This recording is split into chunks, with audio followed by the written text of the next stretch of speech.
In this session, we will be discussing about X-ray diffraction using reciprocal lattice, Bragg's law in vector form, and Ewald construction. From Bragg's law, the path difference for constructive interference is given by n lambda equal to 2d sin theta. So we can write lambda is equal to 2d sin theta divided by n, or lambda is equal to 2d hkl sin theta hkl divided by n, where hkl is the Miller indices. If n is equal to 1, then lambda equal to 2d hkl sin theta hkl. Or we can write sin theta hkl is equal to lambda by 2 divided by dhkl, which is equal to 1 by dhkl divided by 2 by lambda. As 1 by dhkl is equal to sigma hkl is the reciprocal lattice vector G, so we can represent G as HA star plus KB star plus LC star, where A star, B star and C star are the fundamental reciprocal lattice vectors.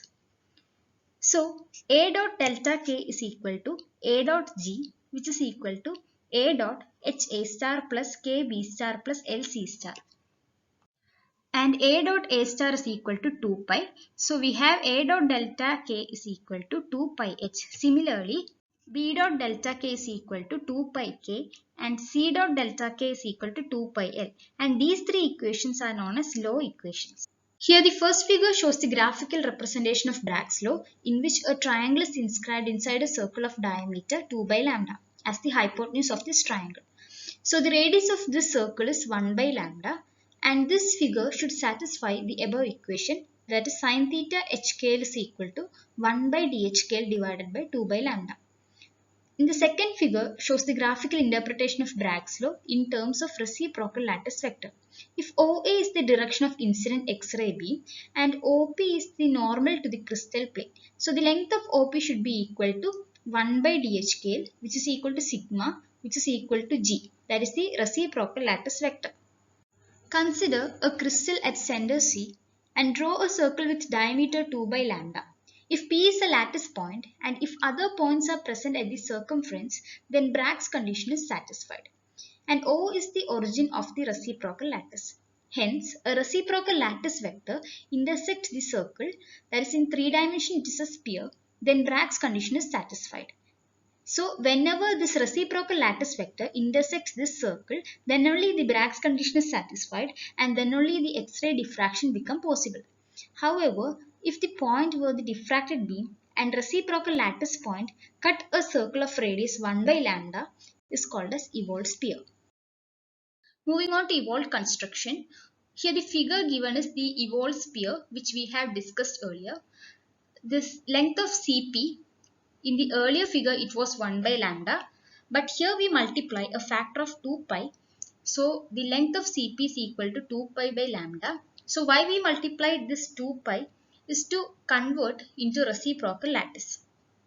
So this is equal to 2 pi by lambda, which is the wave vector k dash. Similarly, there is another wave vector with same magnitude 2 pi by lambda. So this wave vector is represented by k. So the k and k dash both have same magnitude 2 pi by lambda, but they have different direction. So here there are these dots represent the reciprocal lattice points and G is the reciprocal lattice vector. So the relationship between space lattice and reciprocal lattice is completely symmetrical. That is, plane in one system can be represented as a perpendicular to the rows of points of the other system. That is, in real space we have interatomic planes, but in reciprocal lattice we have only lattice points or reciprocal lattice points. That is, we have to draw normals to these planes in order to get the reciprocal lattice. A factor of 2 pi is introduced to make the quantities in the reciprocal lattice and real space equal. The aim of Ewald construction is to determine which lattice planes will result in diffracted signals for a given wavelength lambda of incident radiation. So this k dash is the incident wave vector and k is the diffracted wave vector. If it's an elastic scattering, by elastic scattering we mean that there is only change in energy, so that the magnitude of these wave vectors doesn't change, but they have change in the direction. The difference between these two vectors is called scattering vector delta k. So delta k is equal to G. Since k dash and k have same magnitude, scattering vectors must lie on the surface of the sphere, 2 pi by lambda. So here from this figure we can reduce the Bragg's law only if the reciprocal lattice points intersect in the evolved sphere. So here it is given OA equal to 1 by lambda. Here the angle is theta, and if O is the origin, we have a point B and OB is the reciprocal lattice vector with Miller indices given as H dash, K dash and L dash, which is equal to NH, NK and LL. And AE is the lattice plane, and its Miller indices given as HKL. So we have from the triangle OAE, what is OB? The length of OB is 2 times OE. And what is sine theta, which is equal to OE by OA? The length of OA is 1 by lambda. So we get that OB is equal to 2 sine theta by lambda. Since OB is reciprocal lattice vector, so we know that its magnitude is 1 by DHKL, the interplanar distance. So here it is DH dash K dash L dash, which is equal to N by DHKL.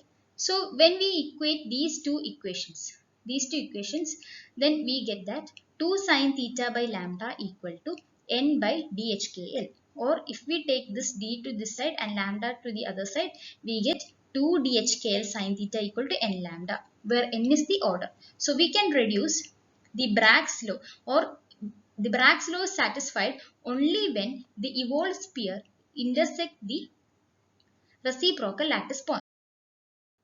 So here we have two conditions. Either the circle does not pass through any lattice point, or the circle may pass through the lattice point. So if the circle does not pass through any lattice point, then this indicates that the particular wavelength which is incident is not diffracted by the crystal in that orientation, and we have to reorient the crystal. If the magnitude OA, that is the magnitude of OA equal to 1 by lambda, which is less than 1 by 2A, this means that lambda should be greater than 2A. In this condition, the diffraction does not occur. So in the next condition, if the circle passes through the reciprocal lattice point P, then we know that OP is the reciprocal lattice vector which is normal to some set of planes, say AP. So hence OP equal to sigma, which is equal to G, which is also equal to 1 by DHKL, where DHKL is the interplanar distance. If OC equal to K and CP equal to K dash, which is the incident and reflected wave vectors which we have told earlier, then OP is equal to G. That is, OP is equal to delta K, the scattering vector will become equal to the reciprocal lattice vector. So by vector addition we can write as K dash is equal to K plus G. This is our equation number 1. Then for elastic scattering, there will be no change in magnitude of the vector, only the direction of the vectors change, there will be no change in magnitude. So magnitude of K equal to K dash equal to 2 pi by lambda. So now squaring equation number 1, we get K dash square equal to K square plus G square plus 2 K dot G. So we have K and K dash are same. So these two will cancel. So we get that G square plus 2 kg equal to 0. So this is the Bragg's law in vector form. So by using this, we can easily get the information about the direct lattice. So from the Bragg's peak or the X-ray diffraction pattern, we get information about this G, the reciprocal lattice vector G. By getting the reciprocal lattice vector, we can easily find out what is the real lattice, and we can study the crystal.